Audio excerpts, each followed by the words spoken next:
what we got to realize now is that COVID has shown us the significance of technology in our recovery process. And the two critical things that have come out of that is what we call digitalization. It's becoming a buzzword, it become part of our meals. Without that, we can't do anything.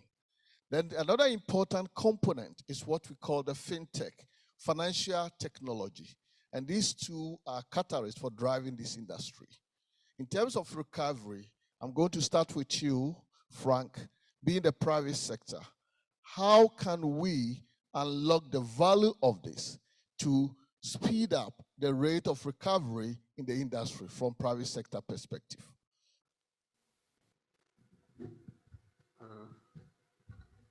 Thank you very much, Kwachi. And again, just like speakers who presented to you, I would like to thank and congratulate you on this, and as well the... Please, you can remove the mic. Okay. Kind of like used to having this. Yes, I would like to thank you, the organizers of this conference, Atlf, alongside thanking also the leadership of the Rwanda Chamber of Tourism. This conference is happening alongside the Rwanda Tourism Week, and having an exhibition and other activities aligned to this. Interestingly, in what we have as our exhibitors, we have also a financial institution, and here we're talking about a business, the marriage between key enablers who are information technology and then finance. How do you relate the two key critical components then project towards recovery? Technology or fintech eases the way we do business. And here, even before COVID, we saw our travel agents, to our operators, and other actors embracing technology to do business. And now that in COVID, we even have protocols that require limited physical contacts. Now technology is such a key enabler. So the aspect that we're doing, the component of doing business, of course, access to finance is critical. And now that the financial technology and innovation with the enablers I've just mentioned for ICT, financial technology, we need to see, as we recover, more of quicker actions, of transactions, of payments, and as we go more digital, here the relevance of financial technology more so applies. We've seen financial fintech initiatives coming in to really bridge the shortage gap, especially during times of lockdowns. And here, nothing other than this, that we need financial technology to even speed up the processes of accessing, the finances to do recovery. The meager finances, actually, the meager resources we have. We are looking at financial technology as a propeller and a quick enabler to address issues of, cash flows and the request, the turnaround time across financial institutions, between customers and financial institutions, to ease more business during these challenging hard times. Let me put a comma and interjection for now as we move on. Thanks, Kwachi. Thank you very much. I'm a co-pilot, so I have to just help to move fast. Barry, the similar question, but what we are saying here is that what are the mechanisms that have currently been identified as far as what Frank spoke about to augment destination marketing, market access, and basically positive upturn? What are the current mechanisms that have identified that if we don't know about, we should go and look for and try and apply them, please? So yes, thank you, Kwache. I'm audible there. I think one of the things we need to look at, we always talk about these things at very high level. So what does it really mean practically out there? So if we look at Africa as a country, as a continent, and we look at mobile money and we look at OTAs, mobile money is very big in Africa. It's something that's been very well adopted. But most of the OTAs and many of the hotels are actually not enabling payments through these channels, which is something that is obviously a big issue because domestic and regional travel is something we're encouraging right now. And the industry has not been adapting to things like that. In terms of that, we actually now recently launched and took that opportunity, a new OTA called bookingmy.travel that is embracing this, and that's what's happening there. We're looking at virtual reality, which is a way of promoting destinations. There's a lot of tools out there that are not being used right now. So there's a lot of ways we're doing this, but my biggest grief in this is implementation. Because we're implementing technology everywhere, but we're always reverting back to the old way of doing things. And just to give you an example, coming here, obviously we have to do a COVID test. You have to do a passenger location form. I upload my test digitally, done, great. I get to the airline, I have to show my test. I come at immigration, I have to show my physical test. I arrive to get my test done at the airport, I have to show it again physically. Why are these systems not integrating? Why are we not making life easy? We're implementing technology, but we keep on reverting back to the old way of doing things. I think we are rushing into technology without getting the basics right. And basically, we want to use the technology, but we don't want to learn. So basically, I think we got to look at the issues of application and how do we train people to understand how the systems work. And I think that is a gap that we need to address. Going forward, and looking at it from practical perspective, how do we get this to the level that every single private sector operator or every single industry stakeholder could understand the basics that will help us to move forward? I'm talking of, we are looking at the challenges. As at now, we can't get our speakers online. How do we get the people here doing the technology side of work? How do we get the people at the airport? How do we get the operator to get to the basics that could help us work? But you've raised the issue, but let's look at the solution. Frank, let's start with you while we wait for the two other panelists to be online. I think of a few people who would always look into before getting into trainings or finding solution to first look at identify a gap and attain what you need to get trained into. Unfortunately, for now, we don't have that. We just have or need to act with a higher level of agility. And what does that require? Here in tourism, talking about business itself, what would be the best way forward?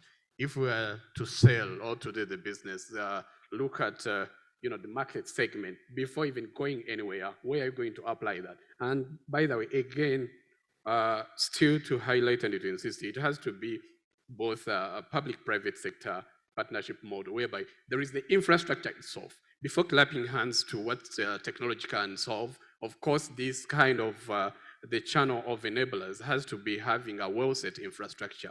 Then the operators themselves, business actors, do the required business segment. We know very well that today, the millennials who are a key market, they are very busy. They have a variety of options. But again, how have you created a platform, at least to access your products? And those ones who we rely to, the old and the senile, they are also limited to travels. So after that, then look at what mechanisms. Social media, yes, we used to. Today, now we need much more to be creative. Are we going for, which channels? Instagram, now we see it actually doing a good job. But again, would we have the required infrastructure to make augmented reality work, the digital guides? So looking into all those aspects, try to get a common ground and marry accordingly, but public and private sector will still come in to make this channel work. Barry, your perspective. Let's look at the whole thing, the cost of this technology. Is it expensive? Are there some quick wins we could look at from that perspective in terms of cost? Because the ordinary person, small auto operator, small enterprise, cannot just get into technology. You need the right people behind it, and it costs money to get the right people behind it. Costs are always relative. What is it going to cost you if you do not invest in technology? As we already mentioned, is the youth is the future traveler. I don't think you can walk anywhere around any country and see a young person that's not holding a phone in their hand and using it. So we need to embrace that, and we need to know that that's the future. There is a lot of technology out there that costs even nothing at time or very little. The solutions are there. You just have to research it, embrace it, and implement it. Again, costs are relative. If you do not implement this, how much business are you going to lose? If you think about two hotels that are next to each other, the one invests in technology and the other doesn't, how much money are you going to spend trying to get your clientele back after you've lost them all to the hotel that has implemented? And that's just talking about hotels right now. Destination management. If you do not make it easy for people to come to your country, if you do not market it in an efficient way using technology so you can reach a much broader audience very easily, you're going to lose out. Right, thank you very much. Let's take questions from the floor quickly from this perspective, please. And if there are questions online, whilst we struggle with we try to resolve technical issues. Any question from the floor? Thank you, Mr. Moderator. I think we are talking about technology, and we all know that's the way to go. I mean, if we have to progress, innovation and technology is the way forward. But Africa also have challenges with connectivity, internet connectivity. How do we address it in the framework of pushing innovation and technology forward? Thank you. The next question before we respond, and please check if there are any questions online. Thank you so much. In this COVID era, so you have learned different lessons. The crucial one was technology, like in the way of recovering the tourism. So even before COVID, you have been facing the issue of mass tourism. So where you have seen that technology can also be the solution for resolving that issue. Please get to the question. Yes, my question is, I have the project about the virtual tour and night tourism.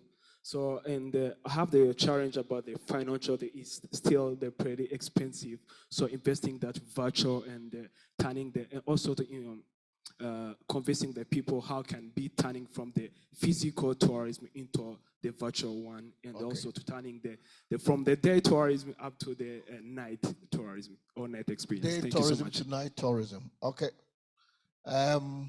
Any other question on the floor? Any question online? Okay. Please, Barry, let's start with you this time. In terms of internet connectivity, yes, we understand that there's a challenge. I mean, look what we're experiencing today, where people dropping off the audio and the video is not good.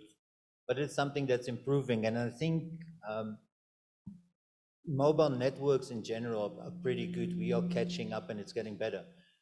I would say 90% at least of the target market that we have in tourism and travel will have a smartphone with data connectivity. Yes, there is issues, but I think they're not as big in terms of what we want to do with the technology that we want to drive as we think. So that's one thing. And I couldn't hear your question properly, but I think you were talking about the cost of virtual reality, virtual tourism and that. And yes, there is solutions out there, and there's a lot of solutions that are still very expensive. But there's other ways. People, we need to be very creative. There's this very cheap cameras out there nowadays, and even some of your phones can create 3D and virtual videos that cost a couple of $100 to purchase and create. So yes, there's different quality and so on. But the solutions is out there. We can be creative and things can actually get done. I think people are just fearful and don't understand and don't do enough research in what's out there and what's available. People think, okay, I want to do this. Oh, I've seen it's expensive, and that's where it stops. We've got this wonderful thing called the internet that most people got access to, and if you search there, you'll find solutions that are affordable and applicable for almost anything you want.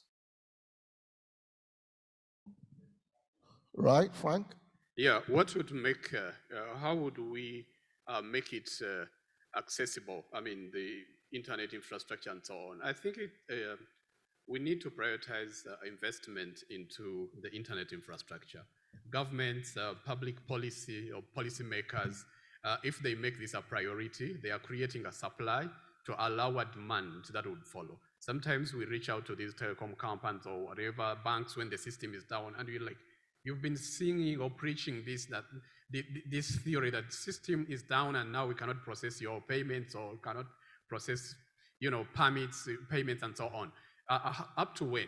So sometimes the feedback is, taxes or whatever. So if this has been prioritized, both the policymakers, a clear digital strategy as well across countries, through these regional blocks we have in Africa and then integrated all over Africa, there will be a tangible solution to this. App developers also align according to, what the capacities of infrastructures in your respective countries can allow for ease of access. I think that would provide a solution in the long run.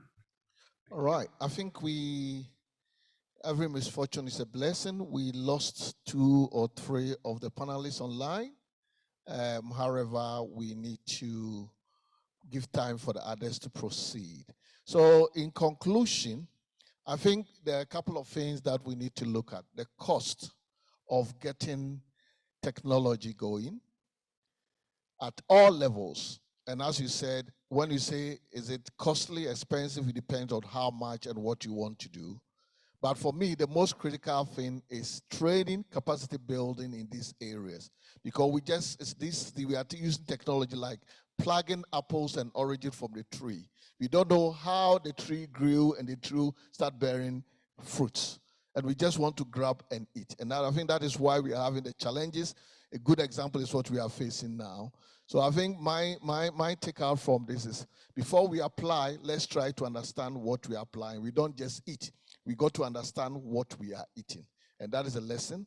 So for the private sector, I think we should try and invest and train. And the public sector, the same principle applies. And that will be my takeout for this. On this note, I would like to say thank you, gentlemen. The ladies will join you next year. Thank you. Give them a round of applause. Thank you so much.